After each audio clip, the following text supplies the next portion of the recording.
Hello and welcome. I am so excited that you decided to join us here for Small Group Essentials, the A to Z of running and planning successful small groups.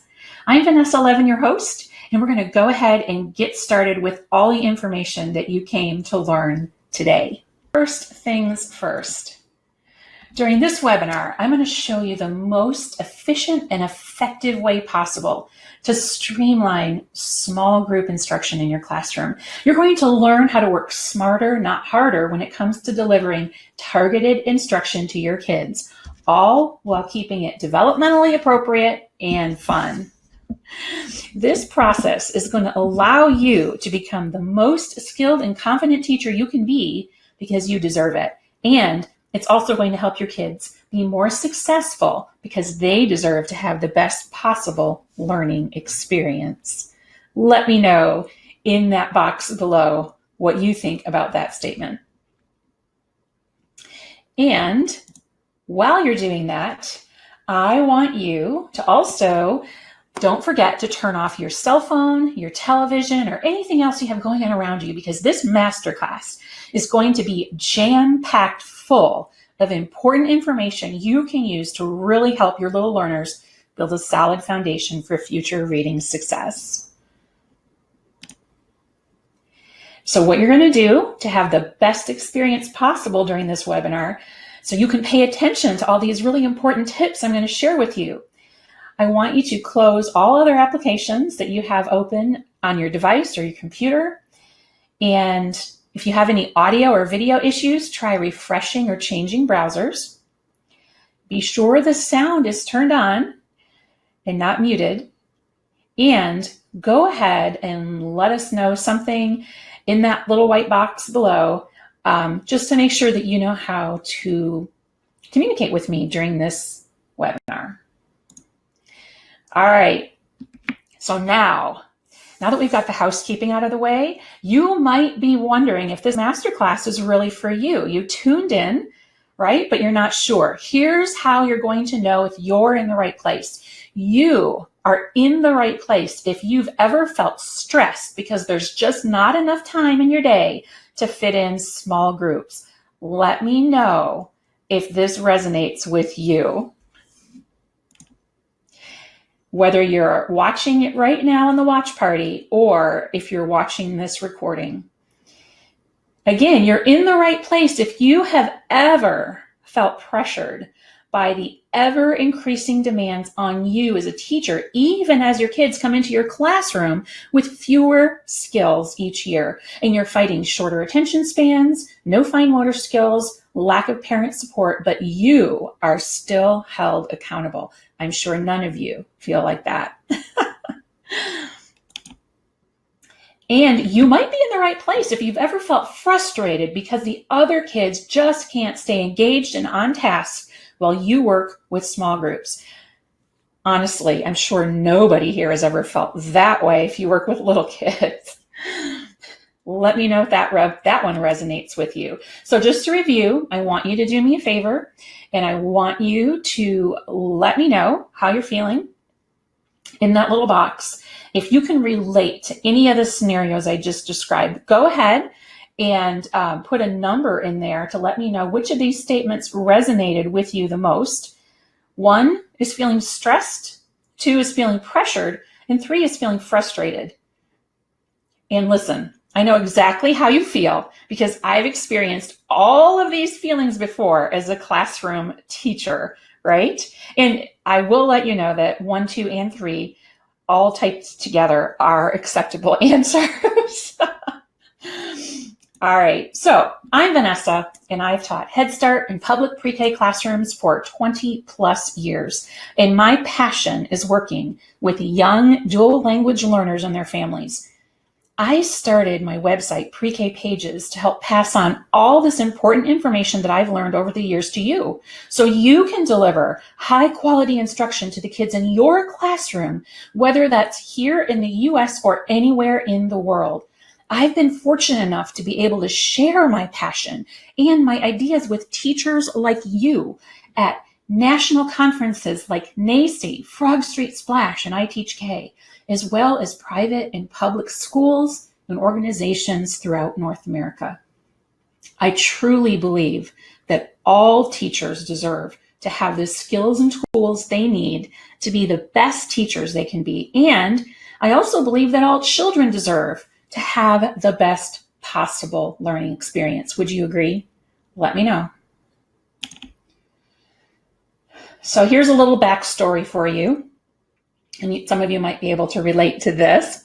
When I was in kindergarten, my teacher, Mrs. Dial, would give us our workbooks and tell us to do our work, air quotes, right?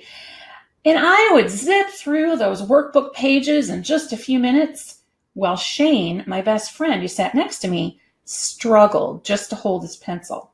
Shane didn't know his letters, and he hated work time.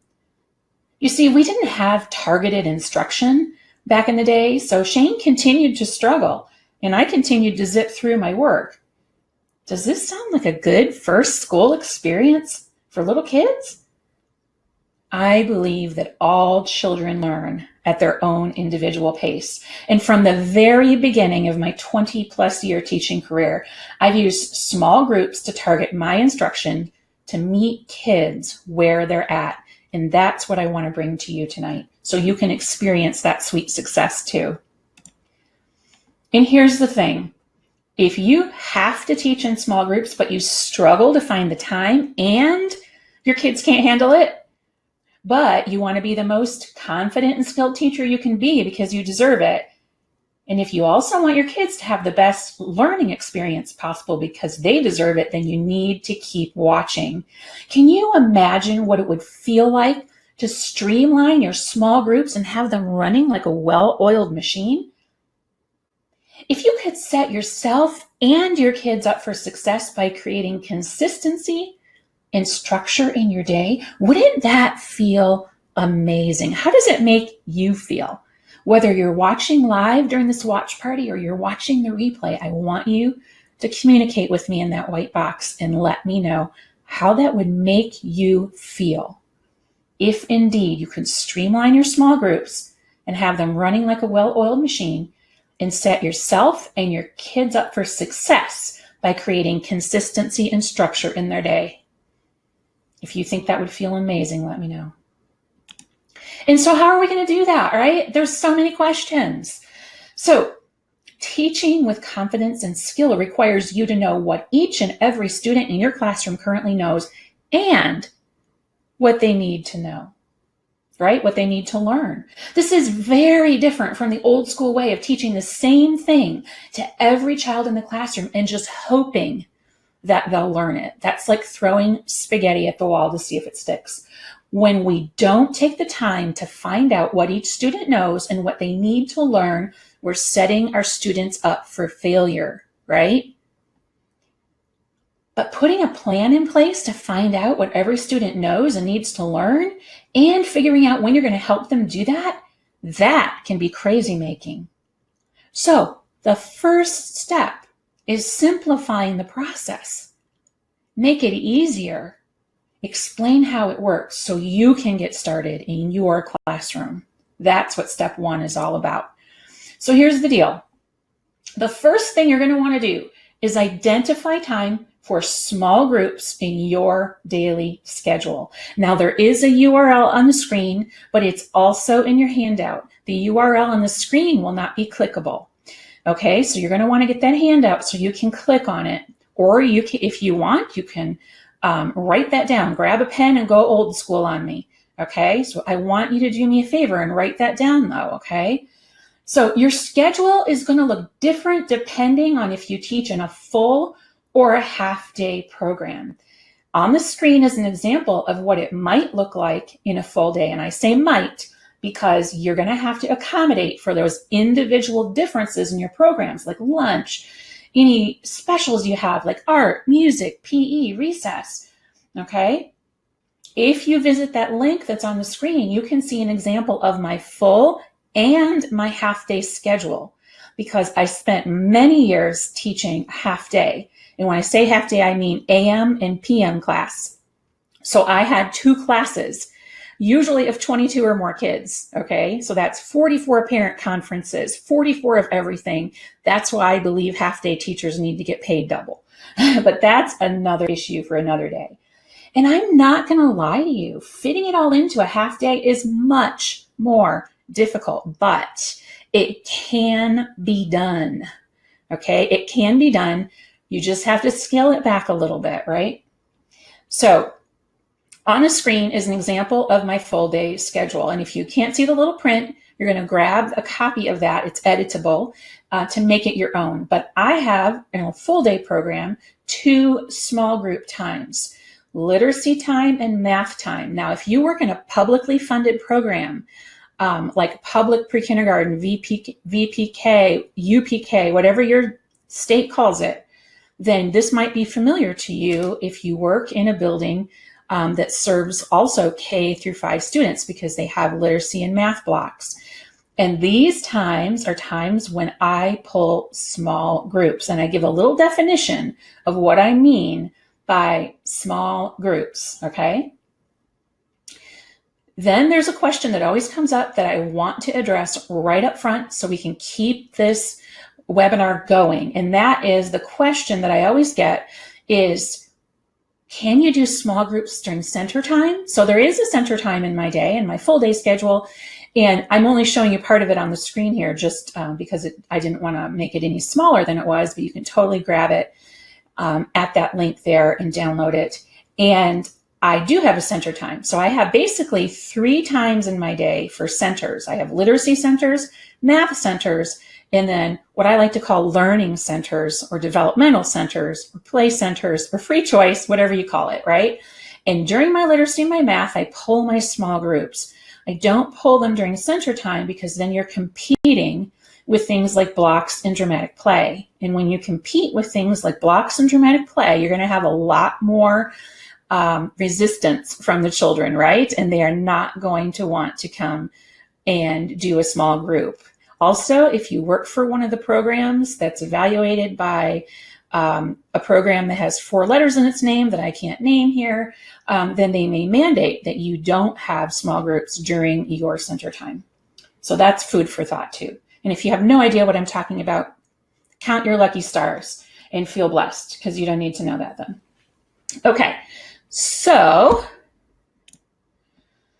once you have identified in your daily schedule, right? If you've looked at it, you've tweaked it, you've got it ready to go to, of course, it always looks great on paper, but it doesn't always work out and you have to adjust it. But once you've identified where you think your small group time is going to be, you're going to want to create a visual schedule. So a visual schedule is a crucial part of a high quality early child program, whether you use real pictures, photographs, or clip art like this. This is going to help you hold you accountable for actually doing small groups, because the minute that it disappears from your visual schedule, you have an automatic out because you can say, oh, I forgot it. If it's in the schedule, the kids will hold you accountable, right? Because of course you have your visual schedule and you are using it for every single transition, right? That little smiley face there is a magnet to indicate to the kids what's happening and what's going to happen next. Oh, and if you want these editable schedule cards, you go to that link there that you see on the screen. Again, it's clickable in your handout. I have these that have times. You can see where it says nap time. I forgot to type the time in.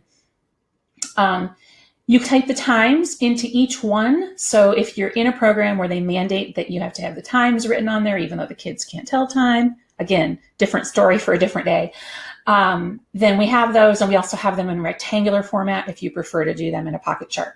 But they are editable. And during your small group time, you're going to group your students according to their needs, but the lessons you create for those groups will use the same 3-step process, which we're going to discuss in more detail shortly. So make sure you stick around for that, okay? So step 1, look at your schedule, identify the time where you're going to be doing small groups. Now, if you don't have a full day, then you might just identify one time during your day, right? And it doesn't have to be as long as what you saw on my example, because that's just an example, right? You do you, boo. Okay? So, here's the deal. This is the definition of small groups, because I truly believe that we can't talk about something without having an accurate definition. And small groups consist of students with similar skills. So these small groups, this process can work for any skill, whether it's a math skill, a literacy skill, whether it's counting or letter identification or phonological awareness skills, whatever. This process, this small group process, works for any skill. And during your small group time, you're going to teach specific skills that the students in each group need help with. And the way that you do that, the way that you figure out which students need help with which skills, is you use your assessment data to find out which skills to focus on with each group and how to group your students. So let me know right now, communicate with me in that little box with a yes or a no. Is what I've described here different from what you've been doing in your classroom? Yes or no? Okay.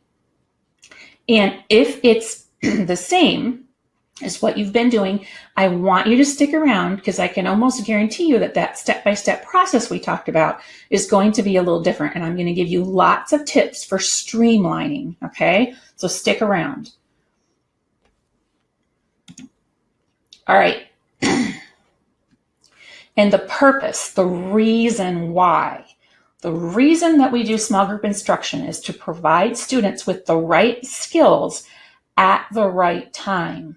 We're going to expose them to the skills we know as expert professional educators that they need to take them to that next level. Now, don't confuse exposure with mastery. The learning process is more of a journey, right? Okay. Each child's going to need a different number of exposures to a certain skill before they can begin to internalize that skill and it becomes embedded in their long-term memory. Some kids might need just a few exposures, right? And others may need many. So for example, when I talk about exposure, here's an example.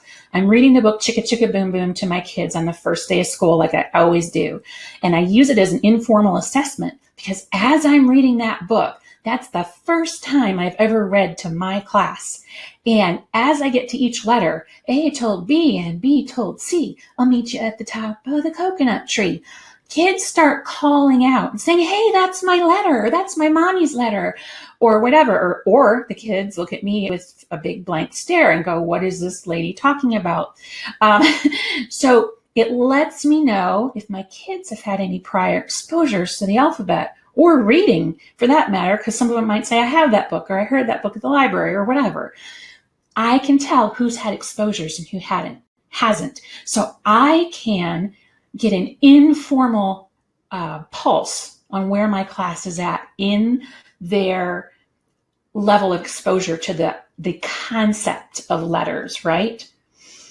We don't expect, I'm going to say this really emphatically, we don't expect mastery of most skills in pre-KK or even kindergarten, but the more we provide these exposures to these skills and we target the exposures in small groups where our kids, our individual kids that sit in front of us need the help, the more quickly our students will begin to soak up these skills because they're like sponges.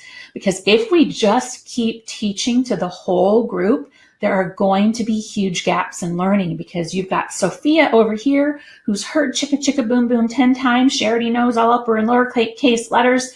She's sounding out words. She is on her way to town. And then you've got a little Jack next to her who is like, what are letters? I have a dog, right? You can't teach the same thing to those kids because little Sophia is going to be bored out of her mind. And little Jack, he's going to be doing donkey kicks on the carpet because what you're saying to him does not make sense, okay? We have to target our instruction. It's 2019. Okay, I'm off my soapbox now.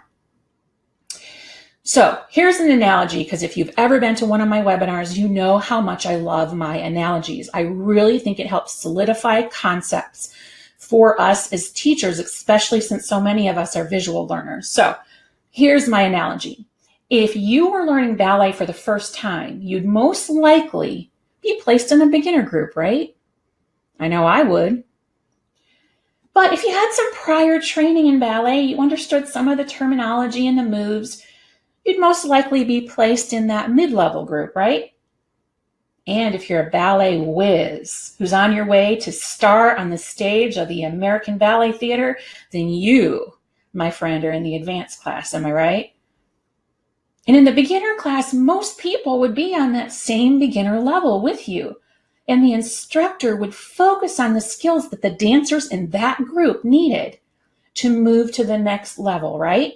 Are you with me so far? Communicate with me in that box and let me know. And here's the deal. The same thing is true for the advanced class, right? The advanced class is working on advanced skills, advanced ballet moves, whatever you want to call them. Does that make sense? Do you see where I'm going? Okay. In a ballet class, you'd be taking each group, if you were the instructor, you'd be taking each group through that same 3 steps on their level, right? And those 3 steps, now here's that 3-step process I was telling you about. Those 3 steps are teach, apply, and reinforce. Now don't get scared away by the jargon because I'm going to go in depth on each one of these. The ballet instructor is first going to teach the skill he or she wants the students to learn. That's teach. Then the students are going to apply that knowledge by trying it out on their own. Okay? And then the ballet instructor, like this ballet instructor on the screen here, he or she is going to reinforce that skill by providing the dancers with feedback. And the bottom line is that small group instruction allows students to be more successful because they're having their individual needs met. She is, on the screen, she is reinforcing the skills that her student has been applying, right? That she has already taught the student in that lesson.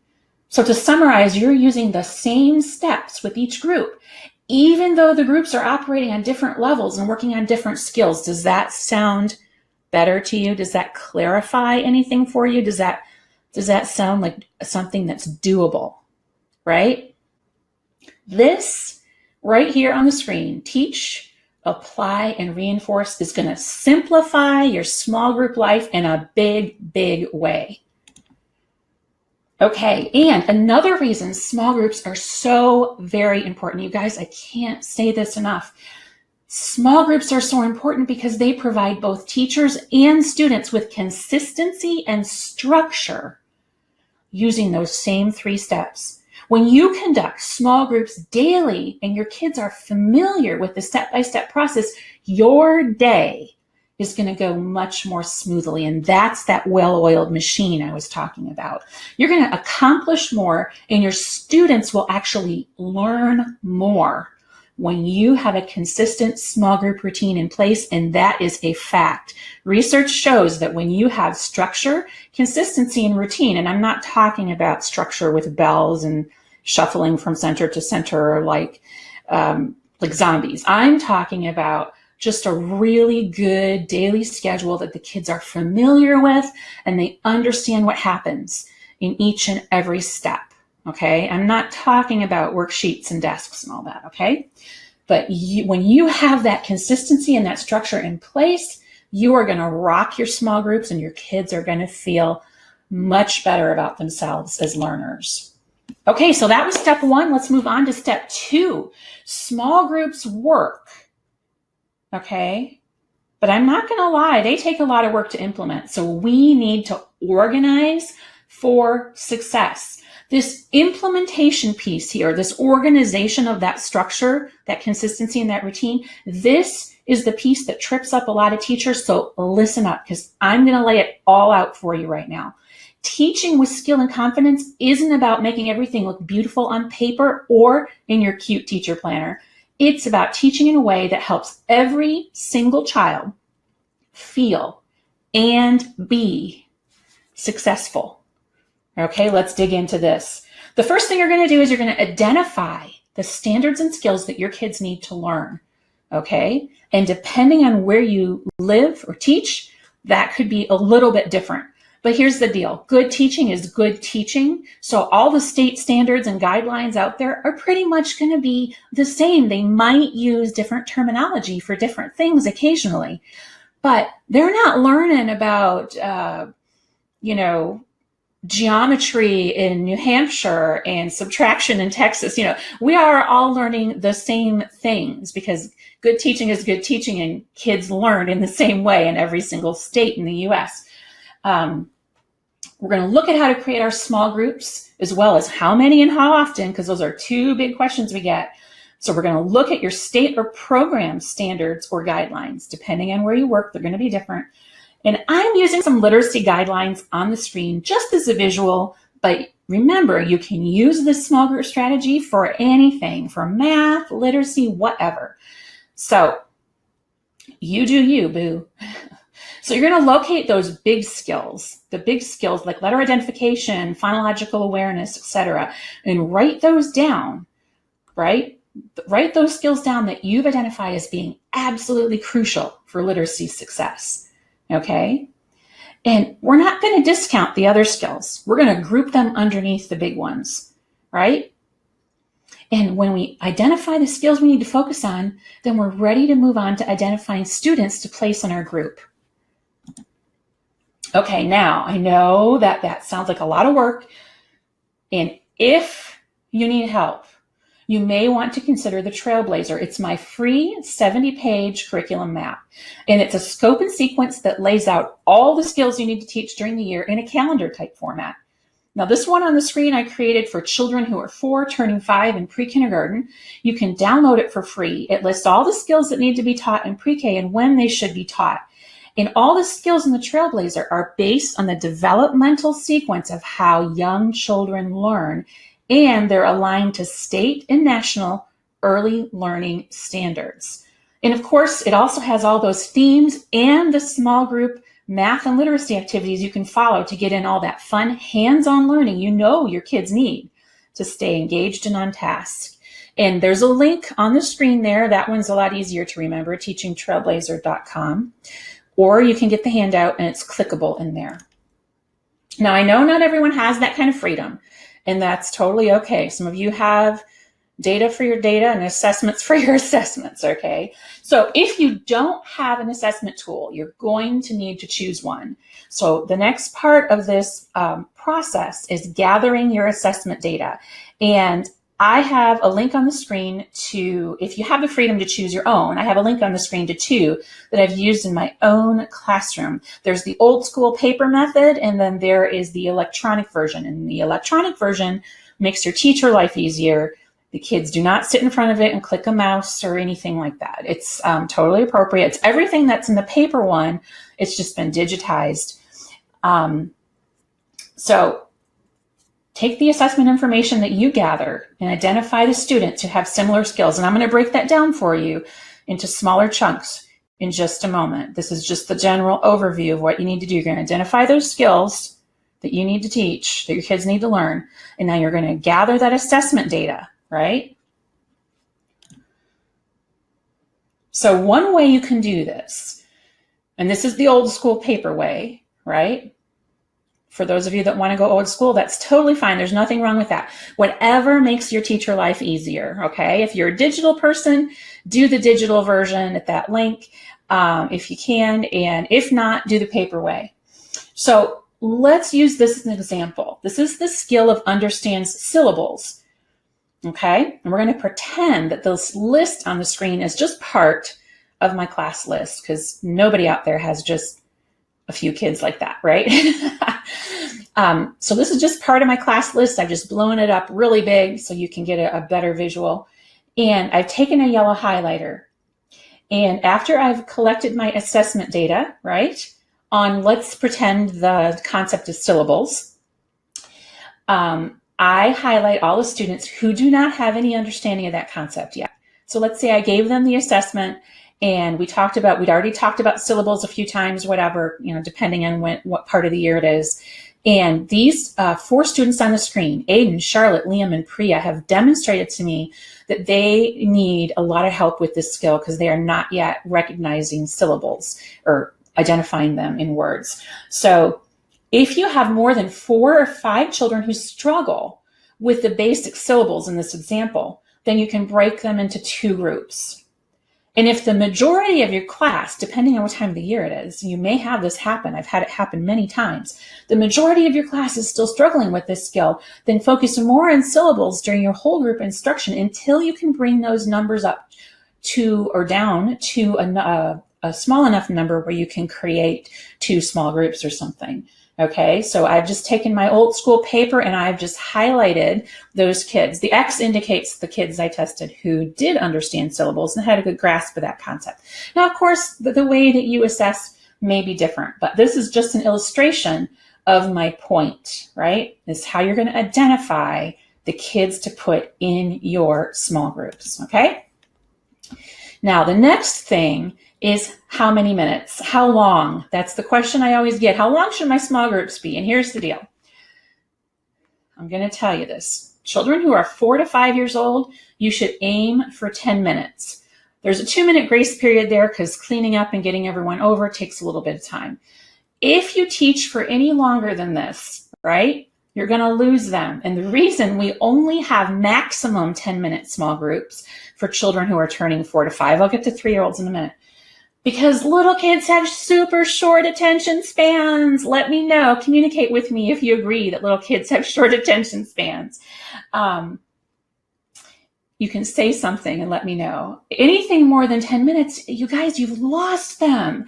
After 10 minutes, you're just playing whack-a-mole, right? They're doing donkey kicks and staring at the ceiling or bugging their friends. That maximum is a hard, solid stop. When you get to that 10-minute point, you better be wrapping it up, okay? Because you're going to lose them. And that's where we get into a lot of trouble because we as teachers really want to teach. We want to teach until our kids get it. And if they haven't gotten it, we want to keep teaching, right? But we can't do that with little kids because after that 10-minute mark, we're not teaching anymore. We're just being Charlie Brown's teacher. Wah, wah, wah, wah, wah. And all that does, right?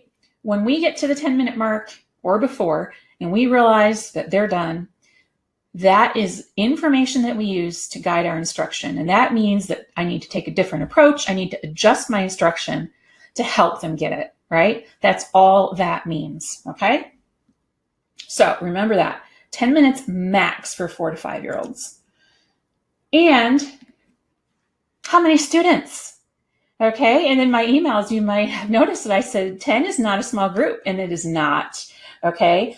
If indeed we're going on the assumption, not the assumption, but the research, that little kids have super short attention spans and you're trying to deliver targeted instruction, there is no way you can meet the needs of each child if your groups have more than 5 kids, right? So think about it. Let's say you're doing, your small groups are going to involve games that include turn taking. They're going to be fun, hands-on, and engaging, right? So let's say you have a group of 10 kids and each student takes a turn rolling a die or a dice, right? Because you're doing a 1-to-1 correspondence thing. And student number 1 rolls the dice, then student number 2, they're taking a turn, and then student number 3, and then student number 4. Finally, we get to student number 10. What do you think students 1, 2, and 3 are doing? And maybe even 4 and 5. They are donkey kicking. They are playing roly-poly on the floor. They are bothering their friends. They are done. D-O-N-E, done. Stick a fork in me, done. Okay? Because we can't have little kids wait that long when we are doing fun, hands-on, engaging activities that involve turn-taking. Right? Do you know what happens when to a 4 or 5-year-old when they have to be 10th in line for anything? Bad things, right? So, here's the thing about 3-year-olds, because I get asked this question all the time too. What age is this for? So here's the thing about small groups. They're going to look different for each age. So let's say you teach kindergarten. How long should your small groups be? I would put that hard stop at 15 minutes. Maybe give yourself 2 minutes grace period. But seriously, because there is not a huge difference between 4 and 5 when it comes to attention spans, right? It's a little bit longer, but not a whole lot. They're only 1 year older. I would put a hard stop at that at about 15 minutes, 2 minutes grace period. That's it for kindergarten. So what about 3-year-olds? Here's the deal. If you can wrangle toddlers into a small group, you go, okay? Because I can't do it. Maybe some people can. It's really hard to wrangle toddlers. That is a special skill. You're setting yourself up for failure. So I have what we call, and we in the public school district, you're probably familiar with this, push in and pull out. Pull out is what we're doing with 4 and 5 in kindergarten age students. So pre-K and K, you can do pull out where you pull them into a small group. They come to you and they do an activity of your choice and all that. It's harder to do that with 3-year-olds. They have an even shorter attention span. So you can bet your bottom dollar that your 3-year-old small groups are going to be definitely no more than 5 minutes and a hard stop at 5 minutes, right? It is not in the nature of a toddler to be wrangled. So what you might do is push in. And that means you go to where they are. So let's say you notice 3 kids in the block center, right? And maybe one of them is working on oral language skills because they still got a little mouthing issue or biting. And then you've got another one who's having a real problem with stacking blocks or fine motor skills. And you've got another one who's just super happy camper and really advanced. You can use that child as a model. And you can go over there with a target in mind. It's going to be a little less formal, and it's going to be about what they're doing, not about what you want. Okay? That's push in. It's a little different, but you definitely want to set yourself and your kids up for success. So you have to honor their attention span and how they learn. And that is how they learn. So the other kids are going to maybe be along for the ride, right? So if you go over to a group of 3 kids playing in the block center, you might want to focus on that oral language. They can all benefit from that, right? And the other 2 are going to be kind of along for the ride. They're going to be participants in this ride. There's nothing wrong with that. And here's the thing. If young children do indeed learn at their own individual pace, which we know they do based on research, that means that the groups we create must be flexible. We cannot assess in the beginning of the year and leave our groups the same all year long, because as children learn new skills, some of them are going to need more time and exposure, right? We talked about that. And some of them are going to get it right away. The groups you create will need to change based on your ongoing continuous assessment. That does not mean 24/7 assessment for 190 days. It does not. But it does mean that at scheduled intervals, you are going to do your assessment so you can gather that data and make sure that your groups are actually having their individual needs met, right? These changes in your groups, these changes in your flexible groups are going to be determined by the data that you collect. So on the screen is a little file folder. I'm sure you all have seen file folders before. I took pictures of my kids, I added their names, laminated them, and I put Velcro dots on the back, right? Sticky dots. And I attached those dots to the back of the picture and to the inside of the file folder. And now I can just pull their little pictures out when I need to create flexible groups. And I know I mentioned this in a previous webinar, but we do not create the groups, name the groups anything. We don't call them the redbirds and the bluebirds. We don't call them the zebras and the tigers. We don't call them the dum-dums and the dodos and the smarty pants, because kids know when we name their groups and they start to identify the other kids with the quote unquote low group names, because they know, right? They're like, oh, all the kids in the bluebirds, they don't know their alphabet, we don't do that. Instead, we call the groups by the names of the children in the group. So let's say on Monday, I call my small group and I might say, I need everyone in Alana's group today. That means Alana, Donovan, Maurice, Gina, and Cedric. Everyone knows if they're in Alana's group or not. They know if they're in that group. Then the next day I'll call it Donovan's group. And the next day I'll call it Maurice's group. They're flexible groups based on the kids that are in them, not identifying the kids as an animal or a color or anything like that. Okay, how many groups per day? This is another big question. And I just want to say, I give you permission to let go of any guilt you feel, any small group guilt you may have. I think a lot of you are beating yourself up because you don't get to every single small group every single day. And I just want to say one thing about that. And that one thing is stop. Just stop. There is no way any teacher can meet with every single group every single day, period. Because life happens. There's always going to be an accident, a tummy ache, a fire drill that takes away time from your day. Set yourself up for success, people, and set realistic goals. If you have a half-day class, you're going to be doing good, and I'm not going to lie to you. You're going to be doing good to get in one group a day in the beginning. Once you're consistently seeing one group a day, then set your sights on 2. Never set your sights on all groups every day because you're going to consistently fail and you're going to consistently have small group guilt. Let's hashtag that, small group guilt. Here's an example. In my full day classroom, I was usually able to meet with 3 groups during our literacy block on a good day. But on most days, let's be honest, it was just 2 because life happens. And the same is true for my math small groups, right? And if you're in a half day, bump that down a little bit because you got less time, right? I hope that clears up the question of how many groups per day. We have to be realistic with ourselves. When do you start those small groups? This is another question I get. Here's the thing. The beginning of the year is all about establishing rock solid routines and procedures. Okay? So forget about the kissing hand. Forget about the cute back to school books. You don't need them.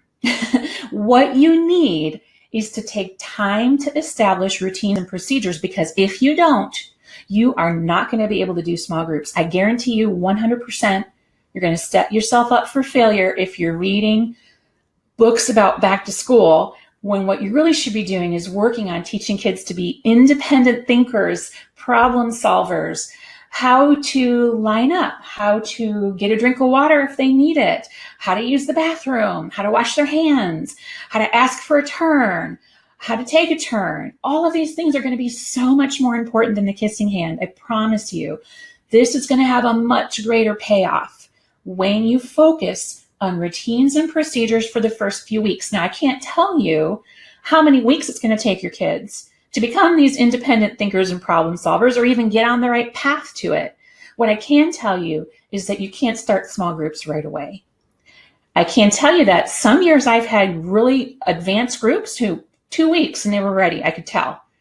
Maybe they were more mature. Maybe it was the mix of kids I have. Other years, we're talking 4 to 6 weeks, baby. Oh yeah.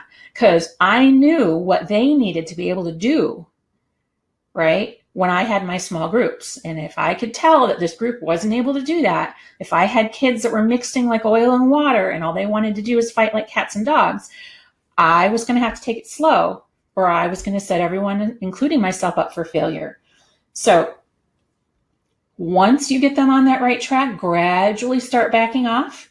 When you see they're ready for more independence, then you can start trying to do small groups. And finally, when they've got it, you can do small groups with minimal interruption, and it's all downhill from there, people. I promise. And of course, you're going to have to revisit those routines and procedures as needed throughout the year. So anytime, right? Like let's say you come back from Thanksgiving break, or you come back from winter vacation, or even a long weekend, and they're so out of it. They are just, they've been sleeping in, and they've been eating candy, visiting with their cousins and roughhousing, and you have to rein them back in. So then you might want to lighten up on the small groups and spend more time revisiting those routines and procedures, because they're going to need it. They are little kids.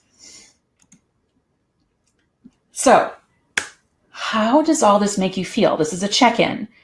I want you to communicate with me, right? Say something in that little white box. How does targeting instruction with small groups make you feel? I don't care if you're watching this live during the watch party or on the replay.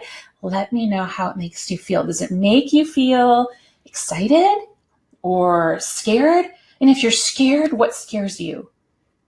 And I want you to think about this in your head. I want you to imagine showing up every day in a joyful classroom where kids are learning and you're not constantly having to harp on them to do your work or to get busy. Can you think of how this would make you feel Say something below to let me know how it makes you feel so I can check the pulse of our group. Okay. And this is one thing I want to say for those of you that are in situations where either whole group is all you've ever done or you're told to teach only in whole group. I want you to take this away from this training. I want you to take this saying away or this analogy.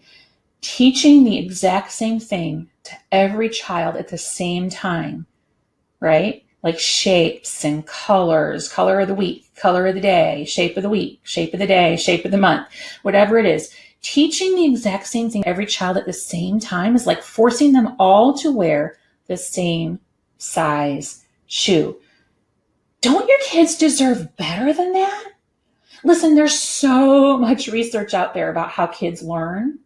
And I get it. I really get it. It's so much easier to keep on keeping on with what you've always done. Change is hard. But let me ask you this question again. Don't you want to be the most confident and skilled teacher you can be so your students can have the best possible learning experience? Say something. All right, now step 3. We're getting there, guys. We're getting there. How to plan a stellar small group experience so your kids learn everything they need to know and you don't lose your mind. How does that sound? And the key to that is hands-on. Everything that we do in small group, it has to be appealing and attractive to little kids, okay? It can't be flat. Flat is boring. 3D is fun, okay? So each small group lesson that you do, and there's a link on the screen to this small group lesson plan template that I have. The one on the screen is an example that you can look at that you can then take and tweak, right, for every single small group activity that you're going to teach if you need that kind of structure and guidance to get started, okay? It's definitely not required if you feel comfortable with the structure, but if you need help with following the structure, or your teachers need help following the structure, you're going to want that. It's also in the handout. Each small group lesson is going to include an introduction, an activity, and a review. Do you see how that aligns with what we talked about before? Teach, apply, and reinforce. Okay, and I know all this sounds like jargon, so we are going to go through it with examples, and I think that you're going to feel a lot better after these examples, okay?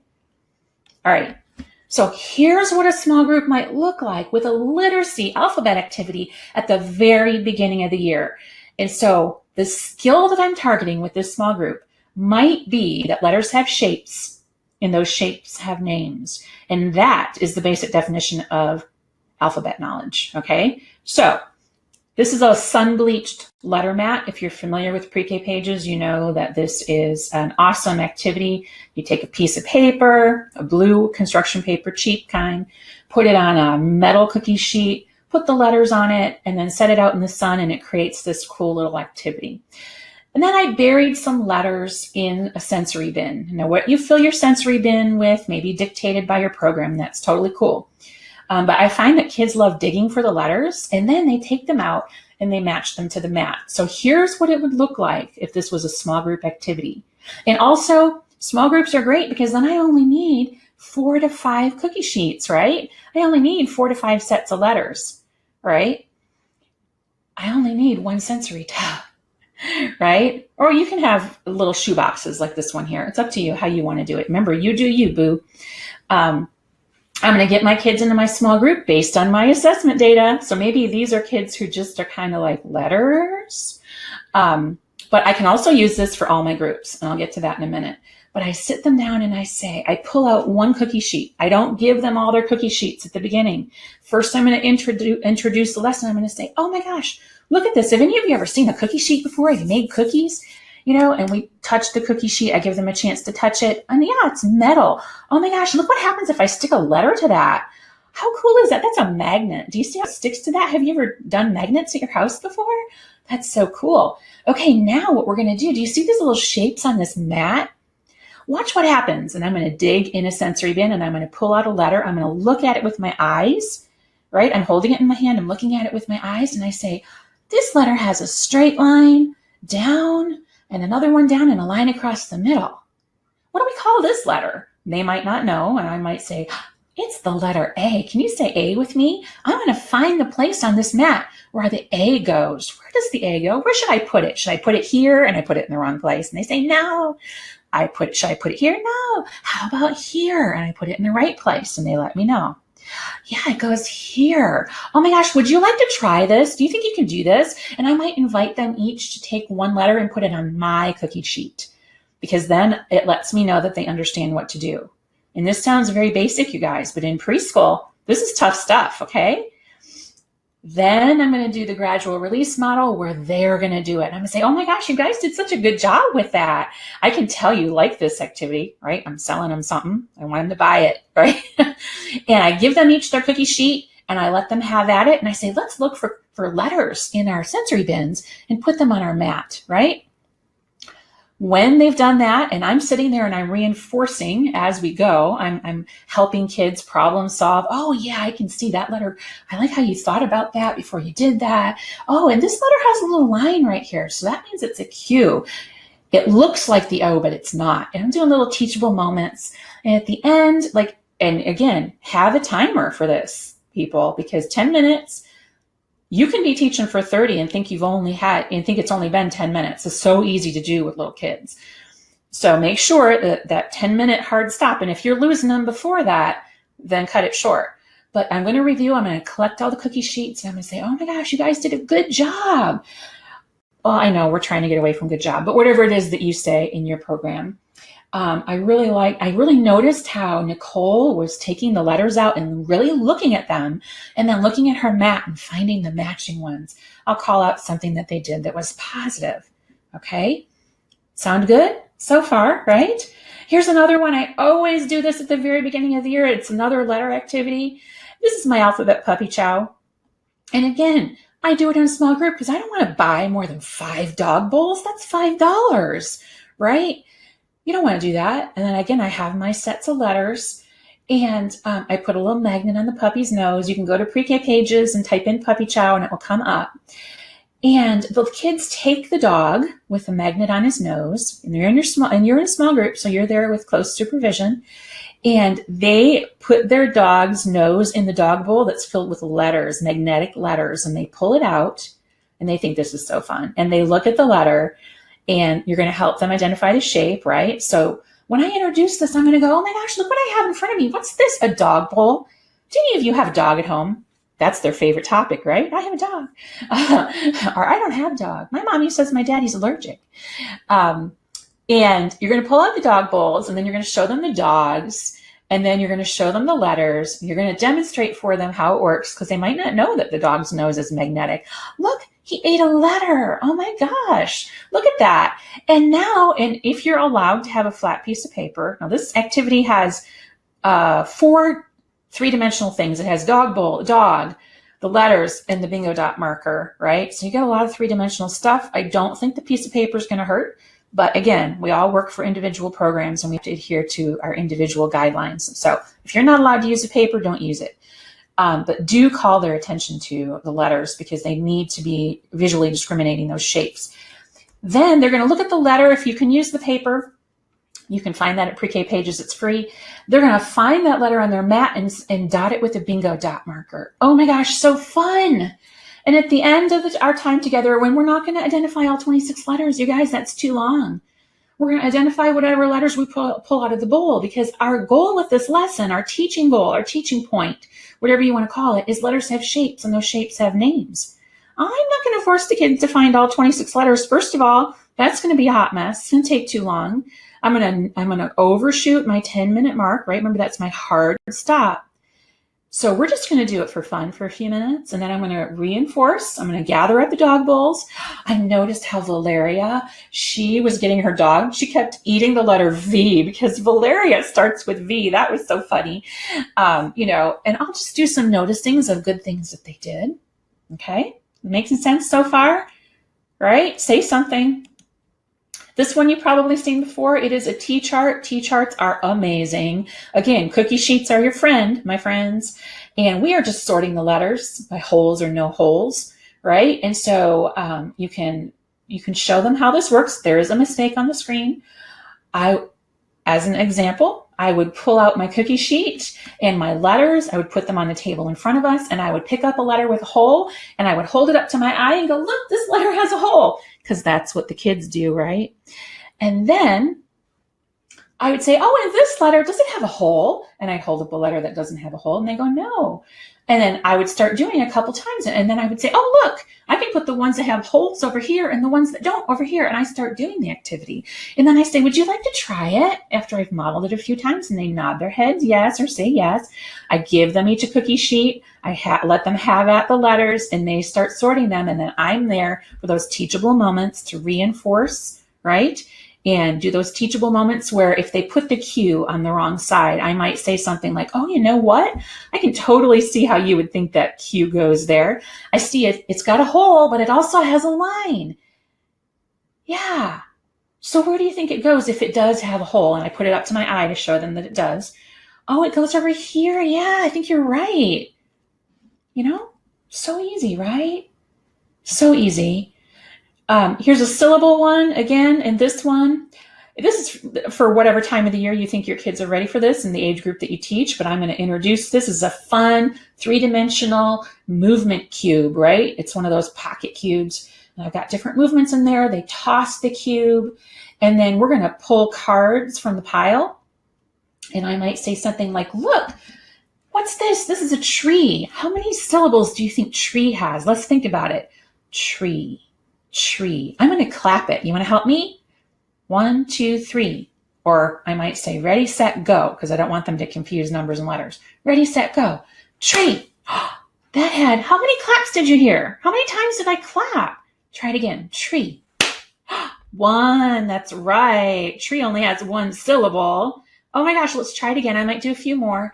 And then I would say, would you like to try it? I'm going to shuffle my deck of cards. I'll pass them out. They each get a card. And they each take a turn with the card, and they roll the cube. So let's say they pulled out kite. I'd say, how many syllables are in kite? Let's try it. You want to try it? Let's clap it. Ready? Kite. How many claps? 1. It goes under the number 1 finger. Do you see the 1 finger like that? Yeah, put it there. And then we're going to review. Are you getting it? Are you with me? Say something. All right. And here's one with math. We do a lot of one-to-one correspondence activities. Again, this is a dice. Those are pom-poms, and that is a like rubber ice cube tray that I cut in half so I would have 10 frame. And each kid in my small group is going to take a turn. They're going to roll the dice. I'm going to introduce this because dice isn't something my kids are always familiar with. They're going to roll it. We're going to count the dots together sometimes in the beginning. That can be hard. And then we're going to count out the number of pom-poms. And this is a game we play all year long with different manipulatives like mini erasers and whatever you have in your math center, because they always need help with one-to-one correspondence. So same exact steps: teach, apply, reinforce. So I'm going to start by demonstrating with just 1 dice in 1 ice cube tray. And then I'm going to do the gradual release where they each get an ice cube tray and there's a bucket of pom-poms. They can share the dice if you want. That's totally fine because they get to practice turn taking and sharing. And then I'm going to review. Okay, it's as simple as that. How do you feel? Let me know. The next thing you're going to want to do is make sure that you have a good map of your classroom. Okay, and if you need ideas of how to set up your classroom, there is a map in my Center Essentials guide, which is free. You can get that link on the screen or it's in your handout. And this is a big classroom. Not everyone has the luxury of a big classroom, but I want to locate myself as far away from the noisy centers as possible for my small group. And that would be my dramatic play and my block centers. So do you see how they're in the bottom left and the bottom right? I'm going to locate myself across the room because those are the noisy centers and I want to be close to the quiet centers. Again, I have some examples in the handout of that. And what are the other kids doing? This is what everyone's been asking, right, in the comments. Wait for it, wait for it. Here it is. The other kids, they're going to start out with a table activity that's a review of something we've done in small group. Okay, so do you see how the kids on the bottom left there are playing the puppy chow game? They're doing that in independent practice. That means once all my kids have had a turn or maybe 2 or 3 to do it with me, in guided practice in that small group setting, then I can put it out in literacy centers, right? So this is my literacy block that we just talked about mostly. So these are my literacy centers that I have open, okay? And now remember, this is a full day example. So we're also going to have this for math, and then we're going to have free choice centers that include blocks and dramatic play and all that good stuff. But for literacy, I generally have open my big book center, technology center if you have one. I know some of your programs don't allow it, but you do you, boo. Listening center for sure, because that's definitely a very good listening skill. And sometimes I'll have pocket charts out, and this is obviously something that we have done in whole and small groups, so they know how it works, right? And if you have an adult in the classroom with you at this time, as a lot of you might have, this is where that other adult comes in, because you're going to be doing a small group. You're going to need the other adult to be monitoring the centers. And there are so many reasons why the kids need to have choices. The more choice they have, the more empowered they feel, the more in charge they feel. And the research clearly shows that kids who make choices and feel in control, they learn more rather than having us be in control. We're creating little independent thinkers and problem solving people here. So we need to have these choices for them. So once my kids do their table activity, that's usually a fun review of something that we've done. Then they can go and choose from the literacy centers. Now, you might have different centers in your classroom. You choose what you want open during that time, but they're going to have those rock solid routines and procedures in place. Another big question, how do I keep the other kids from bugging me? Woohoo! So we're going to go back to that establishing routines and procedures section I talked about earlier. Whenever something isn't working for you in your classroom, it's an opportunity to stop, reflect, and adjust your instruction, right? For example, if they start bugging you, that should be a signal to you that you need to take time to review those routines and procedures with your kids. Now, on the screen is a little closet light. They sell these at the dollar store. They take AA batteries. Stick a few batteries in there. You put it on the table in front of you and wherever you conduct your small groups. And when they come to you for your small group, invite one of them to push the button based on how they came over to group. So like I train my kids that when it's time for small group, you come quickly and quietly. That means you put away what you're doing and you come over the first time that you're asked. And I watch them as they come over to me and I choose one of them to turn the light on. When the light is on, that means they can't bug me. I'm on the air or whatever you want to call it, right? And then at the end of the group, after we do our review, right, then I choose one of the kids that made a noticing or an accomplishment or something related to my teaching point, and I invite them to turn it off. This is a big deal for little kids, right? They love it. So this will help a lot. I've seen teachers wear crowns and stuff too, and if that's your bag, do it. Totally. When do they go to dramatic play and blocks? That's the other question I get. Now remember, I told you, in this example is a full day example. So I have a third center time. Now I know that a lot of programs want you to have an hour. And if your program dictates that you have an hour, then totally do it. You do you, boo. Are you tired of me saying that yet? Because I'm not tired of saying it. Okay? Just FYI. I love it. But take into consideration your program and the rules and regulations that you have. What I don't want you to do is throw your hands up in the air and go, I can't do this. A lot of people look at it and say, this doesn't fit my program. My question to you, my challenge to you is, how can you make it fit? Right? Because we've already determined that your students deserve to have the best learning experience possible. So if you need more time for centers, totally cool. Bump it up. Okay. And you can also put another free choice center time in the beginning of your day. Research shows if kids start the day off with a free choice, their day goes much more smoothly for them. So here's the thing. Do you want more small group support? Would you like me to teach you how to streamline your small groups and bring consistency and routine into your classroom so your kids start learning in the most effective and efficient way possible? If the answer is yes, I want you to remember why you're here, because you felt stressed, because there's not enough time in your day to fit in those small groups. You felt pressured by the increasing demands on you, right? Even as your kids come in with fewer skills every year. And you've ever felt frustrated. You're here because you felt frustrated because the other kids can't stay engaged and on task while you work with small groups. I think we've put a rock solid plan in place for you that's going to really set you up for success this year. And right now you have two choices. Option 1, don't make a plan to deliver targeted instruction through small groups in your classroom. And you'll be in the same place at the end of next year with kids who have big gaps in their learning and a shaky foundation for future success. Or option 2, you commit to bringing this kind of learning to your classroom using a proven roadmap, infused with developmentally appropriate small group activities that meet your kids where they're at and help them learn even more than ever before.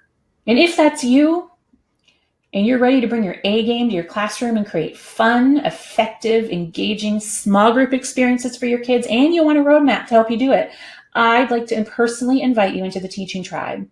The Tribe is the only online community of its kind that not only gives you the tools and the resources you need to teach with skill and confidence, but also the training to help you understand the why behind the what and the community to support you as you grow.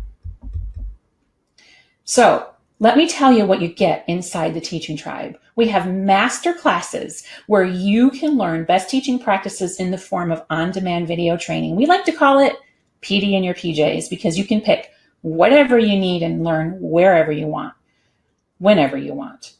We have more than 20 hours of on-demand video master classes ready and waiting for you over in the Tribe, plus those popular certificates of attendance. We also have training with content area experts on topics like classroom management, literacy, math, toddlers, special needs, and others. So if you want to learn from all these experts, there's no conference you could attend to get this quality of training for this price. Okay? And we also have 24/7 support and community. It's a safe haven for asking and answering questions no matter where in the world you are. We have members from around the globe in places like Australia, New Zealand, Mexico, Canada, Brazil, Japan, the UAE, Ireland, and more. And if you were to pay for all these trainings individually, it would cost you more than $2,000 US or more. But hang on, don't bail on me yet, because I have a very special offer for you, and it's much more realistic and friendly on the wallet. But first, let's see what Debbie had to say about how her membership in the Teaching Tribe helped her ace her formal evaluation. So Debbie says she had her formal observation. It went great. She used the science from the Row, Row, Row Your Boat bundle in the Tribe Vault to do a sink and float activity. It was so easy to use. And the best part was it satisfied the rigor they were expected to use while also being developmentally appropriate. You guys, have you ever heard the word rigor used in the same sentence with the words developmentally appropriate? I know I have not. So that right there in and of itself is amazing. I'm also throwing in some amazing bonuses for you because you deserve it. Number 1 is my How to Let Go a Letter of the Week course. And now I really invite our administrators as well as our teachers for this course, because so many of you have reached out to me and said that your administrator forces you to do Letter of the Week. This class is for them, okay? And you too. It consists of 6 modules that walk you through step-by-step how to move away from Letter of the Week, and it helps you become the most skilled and confident teacher you know you can be because you deserve it. And in this course, I'm going to share the exact activities you can do in your classroom to help you through this tough transition so you and your kids can experience the sweet success of reading readiness. And here's what one of our members had to say about her experience using Letter of the Week, or letting go a Letter of the Week, I should say, and how the Tribe helped her do it. She said, I diligently did the Letter of the Week, and what a struggle to get the children to learn and remember. It was a lot of fun, but by graduation, some of the kids were still struggling. Then I joined the Tribe, and in September, I used these ideas to teach my students the alphabet. By the end of November, wait, did you hear that? She said November, and they all knew their uppercase letters, and by early December, they all knew their lowercase success. Wow, just wow. I don't even have any words. That is amazing. So this next bonus is absolutely crazy. It's my complete curriculum, not just literacy, not just math, but science and more. You can apply the same philosophy, right, that we just reviewed here in this webinar to your entire classroom using my curriculum. It includes all of my thematic small group math and literacy activities, fairy tale and nursery rhyme lesson plan bundles, all of my rules and routines packets, which you need to establish that rock solid routines and procedures, right? All of my parent communication resources that save you oodles of time, all my organizational stuff like tub labels, center signs, picture schedule cards, you name it, and my super popular dramatic play kits to make changing out your dramatic play center a breeze, plus anything new that I create while you're a member. And here's a list. If you like to see it in list format, you can get the list of everything that's currently in the tribe at that link. Anytime I add something new, I update that list. But here's what it looks like inside the tribe. You just click on the pictures and it automatically downloads to your computer. And there are hundreds of done-for-you resources in there. And if you were to buy everything in this curriculum separately, you'd pay $1,194, right? And I know you might be thinking all of this awesomeness. Sorry, the thing on the screen looks wonky. You might be thinking all this awesomeness must cost thousands of dollars, and you'd be right if you were to pay for them individually. The master classes, the guest expert trainings, the bonuses, it would cost you more than $3,000. That's true. But here's what you'll actually pay if you decide to enroll in the Teaching Tribe right now using that link on the screen. Is that better? I thought so. Now, you can pay $39 a month, or you can get the annual option and save $78. So basically, you're getting 2 months free if you join with the annual. And here's the thing. Since we first opened the doors to the tribe in 2016, we have added more than $2,000 worth of trainings, resources, and lesson plans. That means you're getting $2,000 worth of value that our earliest members didn't have. This is an incredible value, right? And here's what Serena had to say about being a member of the Teaching Tribe. They had an on-site audit from the state, right? And they were very stressed trying to get ready for it. But the guy from the state was very impressed and realized that the students had only been in school a month. You guys, that's 4 weeks. They were able to follow routines and were very engaged with staff and each other. I want to say thank you to this group because you guys are great support, and the Vault is an awesome resource. Our program did not get one ding on our record. Woohoo! Way to go. Slam dunk. All right. Now, here's the deal. You have an administrator, and that administrator can pay for your membership in the Teaching Tribe if you know how to ask for it. People, my husband doesn't ever want to buy me new furniture. I have to know how to ask for it. And the same is true with your administrator. Okay, so what I've done for you, I've done all the hard work. There is a link on the screen. You send it to your administrator, and it actually turns the pages for them. It's a brochure. It's an online brochure. You send them the link and it's interactive, and they turn the pages. It's like it's reading to them, and there's clickable links in there. It's an amazing time saver for your administrator, so they know exactly what it is and what benefits you will get, and their students will get if you become a member. So that is a resource you definitely want to make sure you get that link. Once you join, here's what it looks like. If you decide you want to join, you go to this link here on the screen. You enter whether you want annual or a monthly option, and then you enter your credit card details, and then you get to the confirmation page. That's how you know that you were successfully enrolled. You get this picture of this girl who will be you once you get into the tribe. Once you get in, you log in with a username and password, right, so that you can access all the goodies. And then there's a little video from me on the member homepage that explains how it all works. And then underneath the video, there's all the links to all the goodies inside the Teaching Tribe. Okay? And as we continue to add value inside the tribe, prices will go up. But if you join now, you'll be locking in 2019 pricing for your membership. So getting in now guarantees that for as long as you're a member, your rates will never go up. Okay? And here's the thing. I love helping teachers everywhere, early childhood teachers, but here's the truth. There's only one of me and only so many professional development days in the year. And believe me, I've presented in person to teachers across the United States, in places like Florida, New Hampshire, Illinois, Texas, and California, and the travel delays are brutal. With the Teaching Tribe, I can reach more teachers than I ever could schlepping around the country in a rickety tin can, honestly. And this poor lady wrote me an email last year, and she said, she asked me to come to North Carolina to do a workshop. She said, we rarely get pre-K related professional development. Gee, that sounds new, huh? You can all relate. And we'd love to see you, but I'm not sure how much it costs to have a professional development day with you. Give me some info, blah, blah, blah. I look forward to your email. Guess what? I never made it to North Carolina, and this poor, poor lady is probably still waiting for me to return her email as I speak. I'm so sorry. But I just can't go everywhere. I would love to, but I just can't, right? So join the Teaching Tribe now so you can get in all the goodness.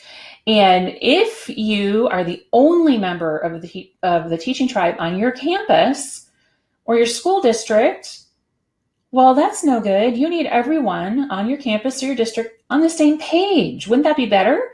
That's where bulk pricing comes in. We offer a discount for groups of 10 or more from the same school or district. And this way you and all of your coworkers can get in the relevant, high quality professional development you deserve without having to sit through training that's completely irrelevant.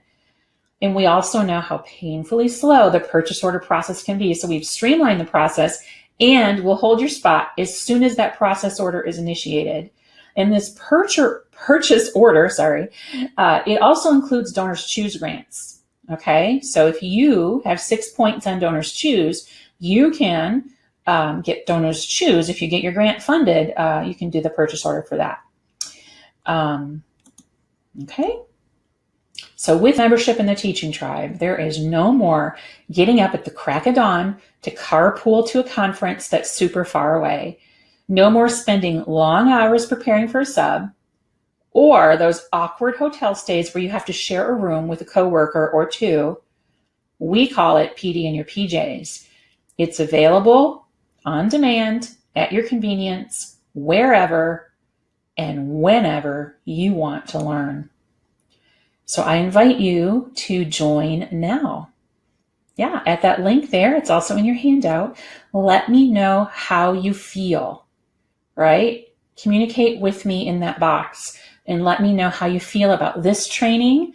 Any questions you may have, reach out to us. We are here to answer those.